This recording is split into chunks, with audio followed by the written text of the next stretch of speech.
رسول پاک صلی اللہ تعالی علیہ وسلم کیا ہے؟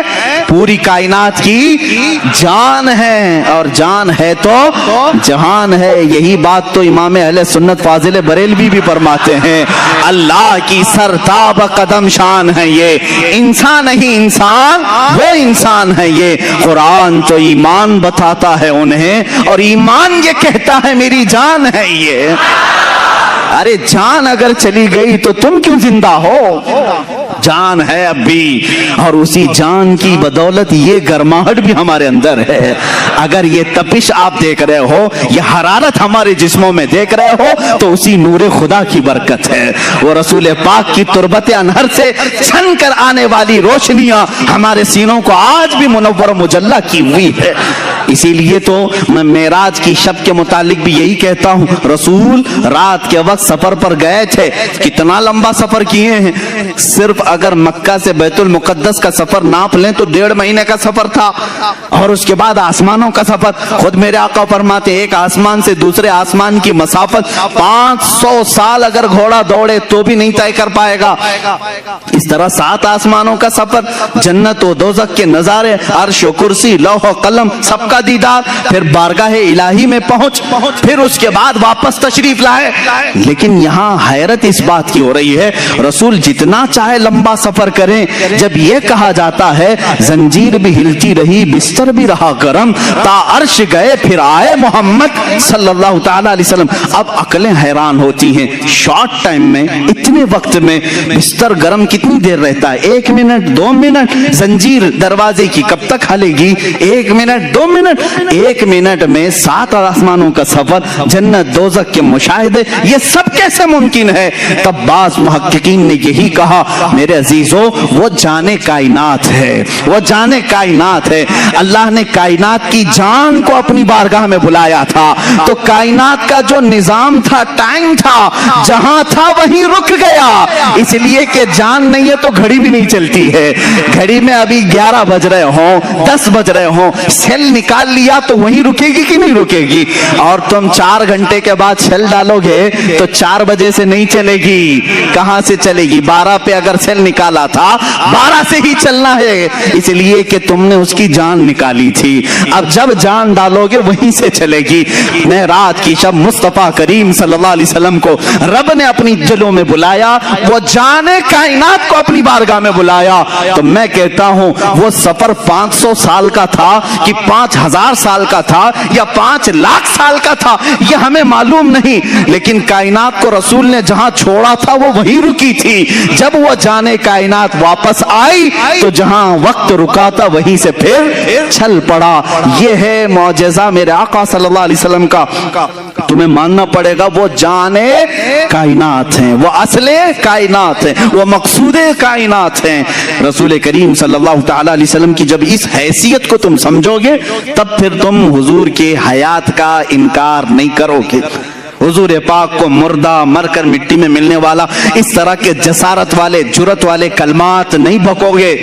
تمہیں یہ معلوم ہونا چاہیے وہ عام بشر نہیں ہیں، وہ نوری بشر ہیں اور اللہ کے حبیب ہیں، اللہ کے محبوب ہیں۔ اللہ نے جب اپنے فرشتوں کو اتنی طاقت دی ہے تو اپنے خاص محبوب کو کتنی طاقت دی؟ وہ اللہ کے حبیب صلی اللہ تعالی علیہ وسلم حیات میں ہیں۔ اب میں آپ کو بتاؤں حضور اکرم صلی اللہ تعالی علیہ وسلم کی حیات طیبہ بعد وفات اگر نہ ہو تو صحابہ کبھی حضور کے پاس نہیں جاتے۔ ایک صحابی ہیں حضرت ابو ایوب انصاری رضی اللہ تعالیٰ عنہ، نام سنے کہ نہیں؟ حضرت ابو ایوب انصاری میزبان رسول ہیں، سب سے پہلے مدینہ طیبہ میں حضور کی میزبانی کا شرف حاصل کرنے والے، اور صحابہ میں یہ بڑے محترم تھے، معزز تھے، صحابہ ان کی ادب بھی کرتے تھے۔ حضور پہلے ان کے گھر قیام فرمائے۔ ایک بار ایسا ہوا کہ خلفائے راشدین کا زمانہ ختم ہو چکا تھا، حضرت ابو ایوب تھے اس زمانے میں، امیر معاویہ رضی اللہ تعالیٰ عنہ کا زمانہ بھی ختم ہو چکا تھا تقریباً، یا حضرت امیر معاویہ کے زمانے میں مروان نام کا ایک شخص، مروان بن حکم، یہ مدینے کا گورنر بنایا گیا، مدینے کا گورنر بنایا گیا۔ یہ اس زمانے کی بات ہے جب اہل بیت اطہار کے خلاف یعنی ظلم کی داستانیں ہو رہی تھیں، اہل بیت اطہار پریشان کیے جا رہے تھے۔ حضرت ابو ایوب انصاری رضی اللہ تعالیٰ عنہ یہ ایک بڑے جلیل القدر صحابی ہیں. ایک دن مروان حضور صلی اللہ تعالیٰ علیہ وسلم کے روزے پر آیا. اس وقت حجرہ کھلا رہتا تھا, کھولتے تھے بند کرتے تھے. دیکھا حضور کی قبر پر لپٹ کر کے کوئی رو رہا ہے. حضور پاک صلی اللہ تعالیٰ علیہ وسلم کے قبر اطہر کے پاس سر جھکائے کوئی رو رہا ہے. مروان پیچھے سے آیا, گورنر تھا, مدینے کا گورنر تھا. پیچھے سے اس نے گردن پکڑی, کہا کون ہے یہ بوڑھا شخص یہاں اس وقت یہاں آیا ہے؟ تو پلٹے بغیر جب انہوں نے آواز دی تو گھبرا گیا. پہچانی ہوئی آواز دکھ رہی, وہ کھڑے ہو گئے تو وہ ڈر گیا, کیونکہ حضرت ابو ایوب انصاری تھے, میزبان رسول تھے. اب انہوں نے جو جملہ کہا وہی ہمارا عقیدہ ہے. انہوں نے کہا لم آتی بحجر بل آتی الی رسول اللہ صلی اللہ علیہ وسلم. اے مروان تو کیا سمجھ رہا ہے, میں کسی پتھر کے پاس نہیں آیا, میں اللہ کے رسول کے پاس آیا ہوں. اب اس صحابی کو پوچھو, اللہ کے رسول کے پاس, قبر کو آپ اللہ کا رسول کہہ رہے ہیں, قبر کو اللہ کا رسول کہہ رہے ہیں, جبکہ قبر میں حضور وفات ہو کر کے بھی 40 سال ہو گئے. حضرت ابو ایوب کہہ رہے ہیں میں رسول اللہ کے پاس آیا ہوں. اس کا مطلب ہے وہ اللہ کے رسول کو زندہ تسلیم کرتے تھے. صحابہ کا بھی عقیدہ یہی ہے جو ہم کہہ رہے ہیں, تو زندہ ہے واللہ, تو زندہ ہے واللہ. ایک صحابی نہیں, حضرت سعید ابن مسیب رضی اللہ تعالیٰ عنہ, یہ مشہور تابعی ہیں, افضل ترین تابعی مدینہ طیبہ کے.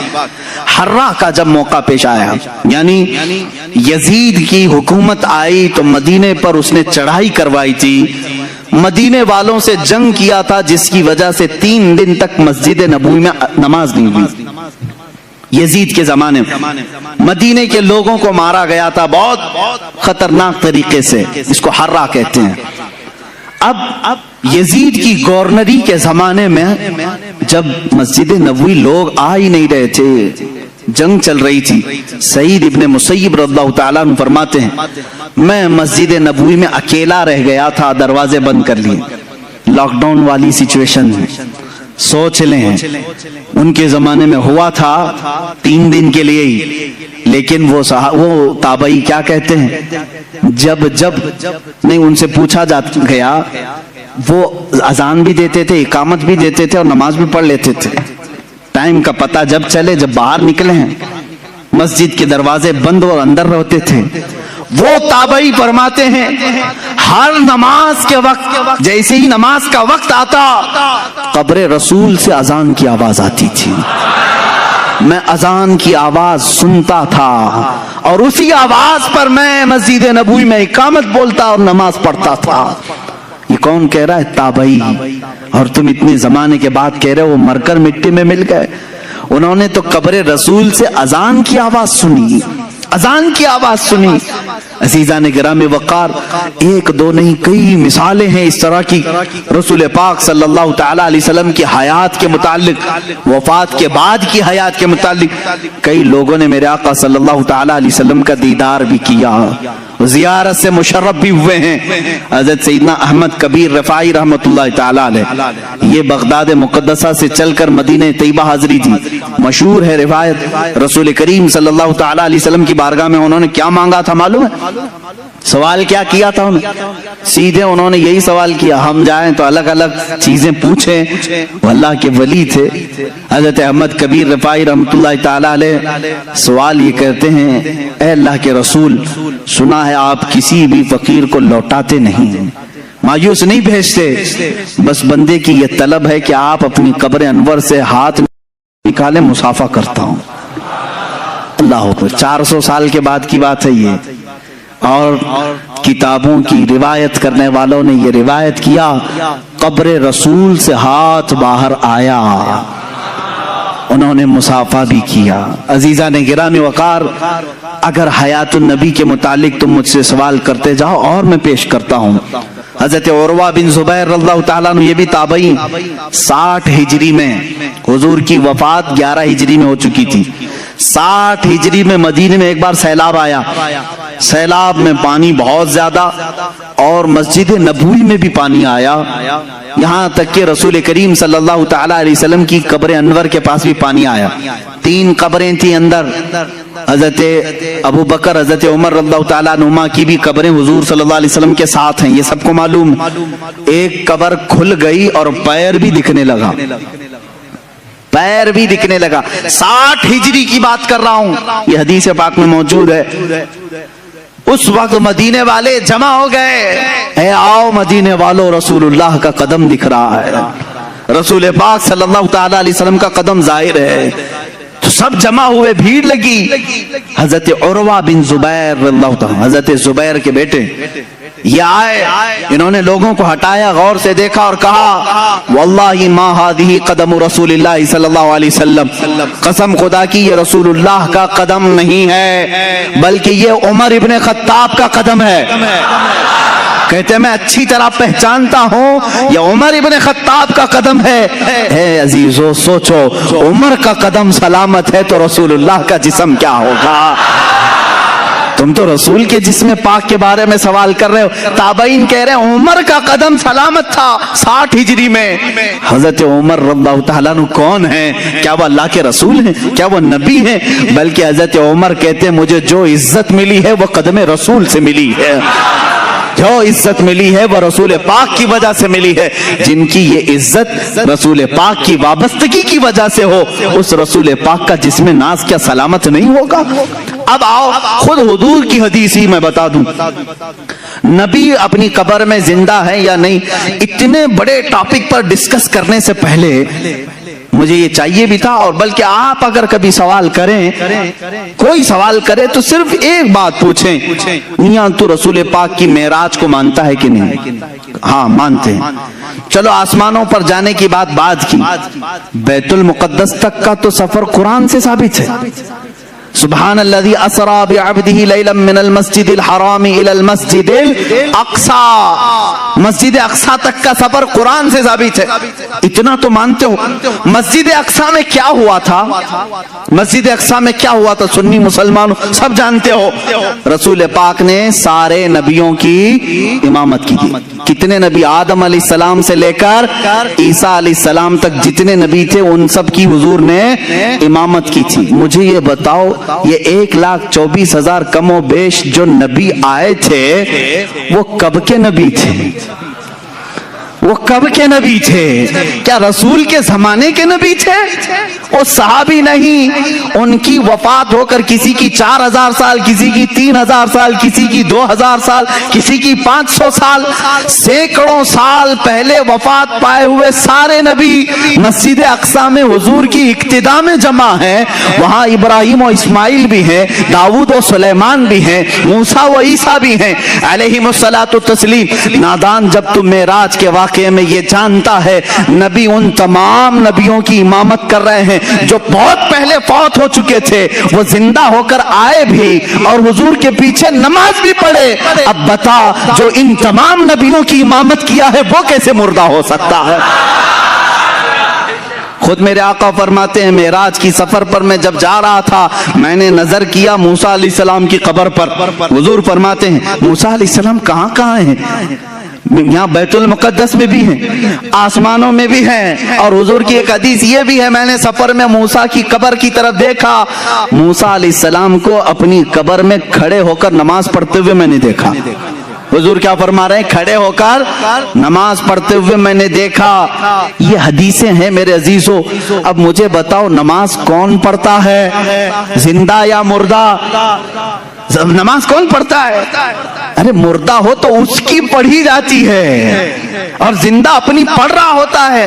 اور اللہ کے نبی فرما رہے ہیں موسیٰ علیہ السلام کو میں نے قبر میں نماز پڑھتے ہوئے دیکھا. جب موسیٰ اپنی قبر میں نماز پڑھنے کے لیے زندہ ہے، میرا عقیدہ یہ ہے تو زندہ ہے واللہ، تو زندہ ہے واللہ. میری چشم عالم سے چھپ جانے والے رسول کریم صلی اللہ تعالی علیہ وسلم کی حیات طیبہ کے لیے بہت ساری دلیلیں ہیں، خود احادیث سے ثابت ہیں.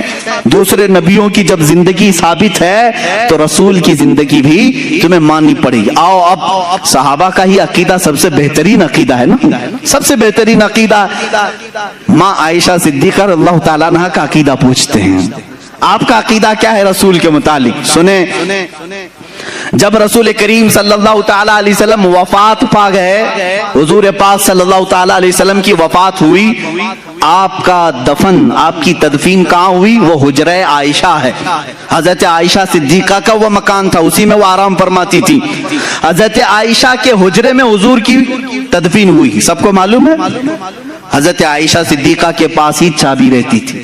حضرت عائشہ کمرہ کھولتی تھیں، کمرے کے اندر جاتی تھیں، صفائی کرتی تھیں۔ چند سالوں کے بعد حضرت ابو بکر صدیق کا وصال ہوا۔ حضرت ابو بکر صدیق بھی کہاں دفن ہوئے؟ رسول پاک صلی اللہ علیہ وسلم۔ ان کی بھی تدفین کا انداز بھی یہ ہے، انہوں نے وصیت کی تھی میرا جنازہ حجرے کے سامنے رکھ دینا، اگر رسول سے اجازت ملے تو دفن کرنا۔ 2.5 سال کے بعد وفات ہوئی، حضور کی وفات کے 2.5 سال کے بعد۔ کوئی صحابی یہ نہیں پوچھ رہا حضرت ابو بکر سے اجازت ہم کیسے لیں گے، وہ تو قبر میں ہے، کسی نے پوچھا نہیں۔ حضرت ابو بکر نے وصیت کی، سب نے کہا ہاں پوچھ لیں گے۔ اس کا مطلب ہے ان کا عقیدہ تھا رسول۔ دیکھو میرے عزیزو، اور ہوا بھی ہے کہ ان کی قبر کو حضور کے پہلو میں رکھا گیا۔ حضرت عائشہ کے کون ہیں؟ حضرت ابو بکر والد ہیں نا، حضرت ابو بکر صدیق حضرت عائشہ کے باپ ہیں، والد ہیں، اور حضور صلی اللہ علیہ وسلم ان کے کیا ہیں؟ شوہر ہیں۔ حضور حضرت عائشہ کے کیا ہیں؟ شوہر ہیں۔ دونوں بھی محرم ہیں، دونوں محرم ہیں۔ حضرت عائشہ صدیقہ فرماتی جب حضرت عمر دفن ہوئے تو اب وہ اس حجرے میں جانا بند کر دیتی، اب صفائی کے لیے نہیں جاتی تھی۔ جب تک حضرت ابو بکر اور حضور صلی اللہ علیہ وسلم تھے، حضرت عائشہ اس حجرے میں جاتی تھی، اس حجرے میں جاتی۔ جب حضرت عمر اس میں دفن ہو گئے، آپ نے چابی دوسرے کے ہاتھ میں دے دی اور وہاں نہیں جانے لگی۔ کسی نے پوچھا اماں آپ پہلے جاتی تھی اندر حجرے میں، اب کیوں نہیں جاتی؟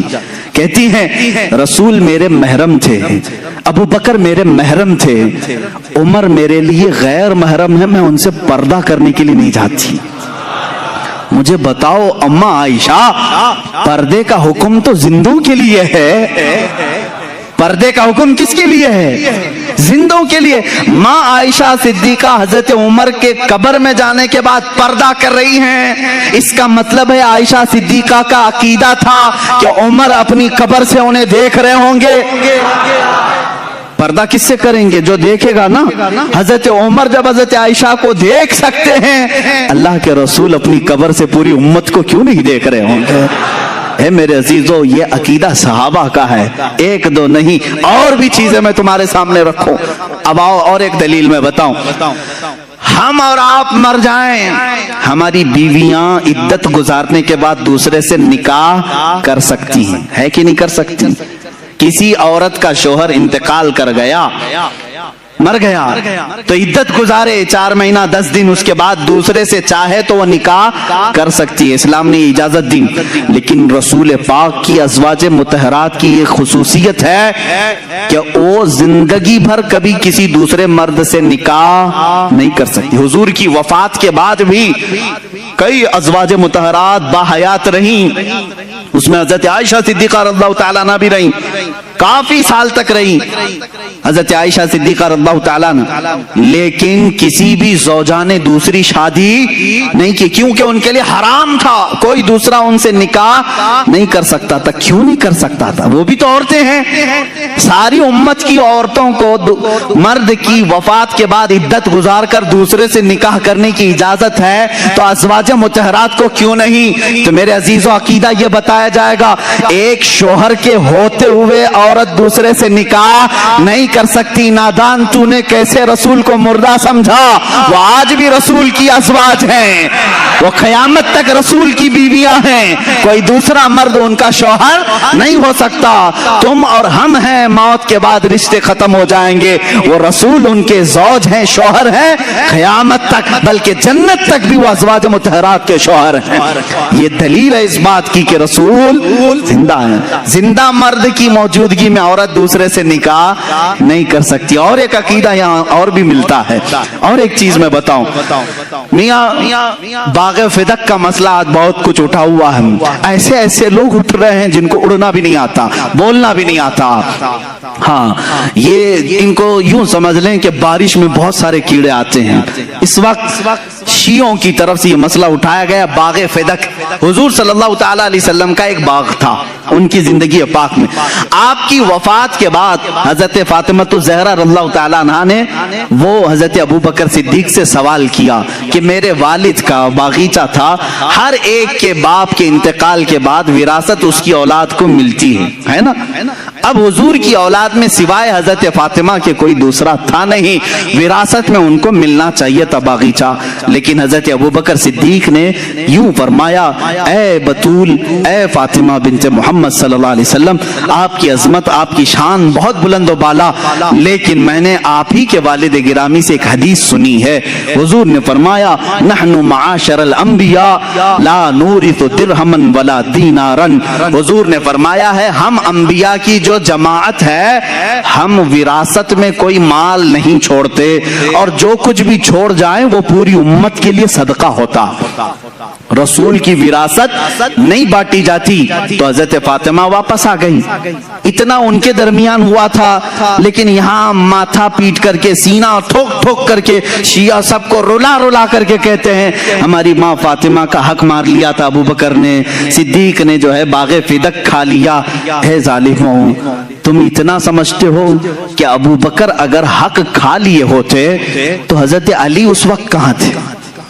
علی کو کیا تم بزدل آدمی سمجھتے ہو؟ ہم سنیوں سے پوچھو, ہم ان کو شیر خدا کہتے ہیں, وہ حیدر کرار کہتے ہیں, جو اپنے ایک بازو سے خیبر کا قلعہ اکھاڑ دے. ابو بکر صدیق اگر غلط فیصلہ لے رہے ہوتے وہ تنہا علی ہی کافی ہوتے. حضرت علی نے جب حدیث سنی تو ان کا بھی یہ اقرار تھا, ابو بکر نے جو کہا ہے وہ رسول پاک کی حدیث ہے. اگر غلط فیصلہ ابو بکر کر رہے ہوتے تو حضرت فاطمہ کا حق وہ لے کر کے رہتے. حضرت علی کا خاموش رہنا اس بات کی علامت ہے کہ صدیق اکبر رضی اللہ تعالیٰ عنہ نے جو فرمایا وہ غلط نہیں تھا. اب یہاں ہم یہ نہیں کہیں گے بعض یہ معاملات نکلے حضرت ابو بکر خطا پر تھے کہ حضرت فاطمہ خطا پر تھی. نادانو, تم ہوتے کون ہو ان دونوں کے درمیان خطا ناپنے والے؟